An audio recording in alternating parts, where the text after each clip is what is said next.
बहुत कितने भी काम हो, मुझे अपने कंधे पे कोई काम लेना है तो वो पूरा करना है। मैं गलती की है, मैं इसके बारे में कुछ नहीं कह सकता।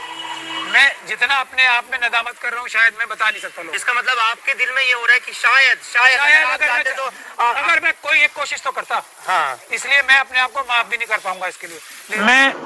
मेरी गलती है, माफी मांगना चाहता हूँ। इसकी कोई मैं एक्सप्लेनेशन दूंगा तो मैं गलती करूंगा।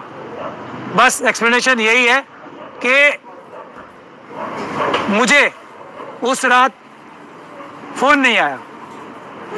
उस रात फोन आता तो मैं शायद आता और रोक नहीं पाता, या रोक पाता ये तो अल्लाह जानता है। लेकिन मेरी गलती है, मैं इसके लिए कोई अपनी सफाई नहीं देना चाहता। मेरी गलती है। ये आप हिंदुस्तान लाइव पर अपने दर्शकों से मैं इस गलती को तस्लीम करता हूं, लेकिन इसके बाद मैं एक अकेला महमूद पराचा नहीं कर सकता था। उस वक्त जाके कुछ भी मेरे साथ हो सकता था, लेकिन मैं जाता अगर मुझे मैसेज होता था। नहीं था मैसेज, नहीं जा पाया, लेकिन मेरी गलती है। मुझे कुछ ऐसा इंतजाम करके रखना चाहिए था कि मुझे मामू भांजे का, क्योंकि केस में कर रहा था तो मुझे पता होना चाहिए था। तो ये यादें खुशबू की तरह होती है, चाहे कितने भी खिड़की दरवाजे बंद कर लो, हवा के झोंके के साथ अंदर आ ही जाती है। अब हवा चले ना चले, हमारे इत्र के साथ बनाई यादें हमेशा आपके साथ रहेंगी। जमजम परफ्यूम्स, हजरत निजामुद्दीन से निकली खुशबू जो पिछले 30 साल से आपकी यादों का हिस्सा है। महमूद पराचा, मुझे ये पूछना था, मामू भांजे के मजार पे बुलडोजर चल रहा था, आप वहाँ के जो मुतवल्ली हैं उनके जरिए आपने वकालतनामा साइन करके उनकी तरफ से काउंसिल भी हुए, लेकिन जब बुलडोजर चल रहा था आपका नहीं कुछ पता था। बहुत लोगों ने आपको खोजने की कोशिश की कि महमूद पराचा आए, शायद बचा पाए ये जो इतने सदियों पुरानी कब्रें हैं मामू भांजे की दरगाह और मजार पे बुलडोजर आ गया। हमने भी लाइव दिखाया, लेकिन आप नहीं पहुँच पाए थे। दिल्ली में ऐसे कई मजारात, कई दरगाहें, उनको मसमार कर दिया गया, रातों रात तोड़ दिया गया। उस वक्त महमूद पराचा नहीं आ पाए, जनता नहीं आ पाई। मेरी गलती है, माफी मांगना चाहता हूँ। इसकी कोई मैं एक्सप्लेनेशन दूंगा तो मैं गलती करूंगा। बस एक्सप्लेनेशन यही है कि मुझे उस रात फोन नहीं आया। उस रात फोन आता तो मैं शायद आता और रोक नहीं पाता, या रोक पाता ये तो अल्लाह जानता है। लेकिन मेरी गलती है, मैं इसके लिए कोई अपनी सफाई नहीं देना चाहता। मेरी गलती है। ये आप हिंदुस्तान लाइव पर अपने दर्शकों से मैं इस गलती को तस्लीम करता हूं, लेकिन इसके बाद मैं ये बताना चाहता हूं कि हमने इसकी कोई वो नहीं, एक्सप्लेनेशन नहीं दे रहा हूं मैं, ये मेरी गलती है। उसके बाद क्या कोर्ट में आपने नहीं, उससे पहले भी ये 123 वक्त प्रॉपर्टीज में, और उसको फिर भी तोड़ा गया जिसको आप देख रहे हैं मामले को। मैं एक अकेला हाथ हूं, लेकिन फिर भी मेरी गलती है। मैं इसके लिए बिल्कुल एक्सप्लेनेशन नहीं दूंगा, लेकिन मैं जनता को यह बताना चाहता हूं, आवाम को यह बताना चाहता हूं कि आप लोगों को आना पड़ेगा। एक अकेला महमूद पराचा नहीं कर सकता था। उस वक्त जाके कुछ भी मेरे साथ हो सकता था, लेकिन मैं जाता अगर मुझे मैसेज होता था।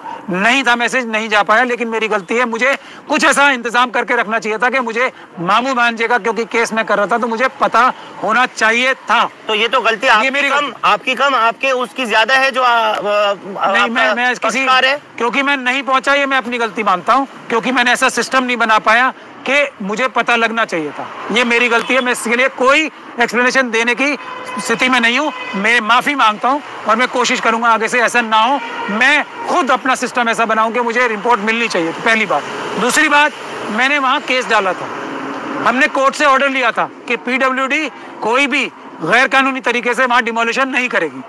अगस्त के महीने में जब उन्होंने दीवार तोड़ी थी ना, उसके बाद हमने ऑर्डर ले लिया था। इसकी वजह से भी मुझसे कोताही हुई कि मैं सेटिस्फाइड था कि अब ऐसा नहीं होगा। आप मतलब बहुत सुकून से बैठ गए कि मैंने सर आपको बहुत सारे काम है ना, जैसे मैंने आपसे कहा। मेरी गलती नहीं, बहुत कितने भी काम हो, मुझे अपने कंधे पे कोई काम लेना है तो वो पूरा करना है। मैं गलती की है, मैं इसके बारे में कुछ नहीं कह सकता। मैं जितना अपने आप में नदामत कर रहा हूँ शायद मैं बता नहीं सकता लोग। इसका मतलब आपके दिल में ये हो रहा है कि शायद अगर मैं कोई एक कोशिश तो करता, हाँ, इसलिए मैं अपने आप को माफ भी नहीं कर पाऊंगा इसके लिए। लेकिन मैं क्लैरिफिकेशन ये दे रहा हूँ, हमने एक ऑर्डर लिया था पीडब्ल्यूडी के खिलाफ। उसके बाद हमने हर चंद कोशिश की कि हमें वहां के कागज मिल जाए, तो हम उन्हें एक लीगल नोटिस दे दें कि हमारे आपके पास पीडब्ल्यूडी की जमीन नहीं है, कागज ना हमें वक्फ बोर्ड से मिले। क्लाइंट की गलती नहीं है क्या सर?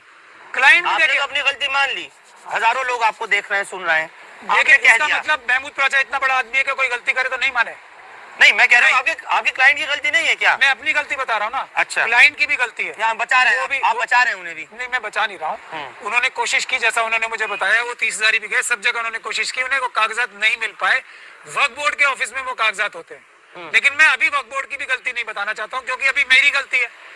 हम वो कागजात हासिल नहीं कर पाए, पूरी कोशिश करने के बाद भी। हो सकता है पीडब्ल्यूडी वगैरह ने वो कागज गायब भी कर रखे हो। क्लाइंट ने भी हमारे कोशिश की, लेकिन 123 वक्त प्रॉपर्टी का मामला जब ऑलरेडी कोर्ट में है, उसके बाद सर वो उसके ऊपर अदालत क्यों संज्ञान नहीं ले रही है? क्यों आप लोग कुछ नहीं करा पा रहे हैं? अब दूसरा केस, ये तो कई सारी दरगाहें तोड़ चुके हैं महमूद पराचा। मैं आपको वही बता रहा हूँ, मेरी बात अभी सफाई की पूरी नहीं हुई है, जो माफी मांगने के बाद मैं बता रहा हूँ।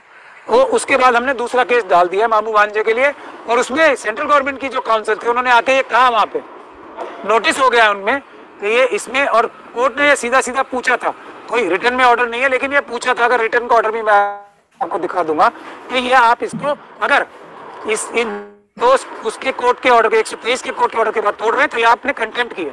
तो हम कंटेम्प्ट का केस भी डाल रहे हैं। और सेंट्रल गवर्नमेंट के वकील ने आके ये झूठ बोला था कोर्ट में, वो रिपोर्ट भी हुआ है अखबारों में, कि उन्होंने ये बोला कि हमने उस किसी भी बिल्डिंग को टच भी नहीं किया, तो वो भी रिकॉर्ड पे आ गया। हम कंटेम्प्ट भी डाल रहे हैं। मतलब और दुनिया भर की मीडिया की रिपोर्ट, तमाम अखबारात की, इतना स्ट्रीम चैनल्स ने, सबने दिखा दिया, और वो तब भी झूठ बोल रहे हैं अदालत में खड़े होके वकील ने झूठ बोला। इसका तो जल्दी फैसला हो जाना चाहिए फिर। अब इसकी डेट लगी है, अब ये मेरे ख्याल से इसी महीने के एंड की डेट है। तो जिन्होंने मामू भांजा मजार तोड़ा है, जिन भी अफसरान ने, जिस भी सरकार ने, क्या उनके ऊपर फिर चाबुक चलेगा, कार्रवाई होगी? तक कंटेम्प्ट करवाएंगे, ये बात का वादा कर रहा हूँ मैं। कंटेम्प्ट होगा, कंटेम्प्ट से वो नहीं बच पाएंगे। एक बात, दूसरी, वो मजार वहां पे दोबारा बनेंगे इंशाल्लाह, लेकिन ये काम तभी होगा, मैं आपसे बार बार कह रहा हूँ आवाम से, 20% काम हमारा होता है अदालत में, 80% पीसफुल प्रोटेस्ट के जरिए होगा।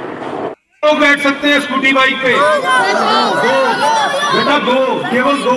लेकिन हम देखते हैं कि सुबह बहुत बार हम देखते हैं आपके पेरेंट्स आपको स्कूटी बाइक पर छोड़ने आते हैं। उन्होंने क्या किया होता है, 2-2, 3-3 बच्चे वो स्कूटी बाइक पर बैठाते हैं, और रॉन्ग साइड आते हैं बेटा, रॉन्ग साइड आते हैं। तो उनको बताएं कि टू व्हीलर्स केवल 2 ही व्यक्तियों के लिए है, और 4 साल से ऊपर के बच्चे को दूसरा व्यक्ति समझा जाएगा। अपनी सेफ्टी के लिए क्या लगाते हैं हम? हेलमेट। अच्छा, हेलमेट कहाँ पहनते हैं? सिर की ही सेफ्टी हम क्यों करते हैं सबसे ज्यादा?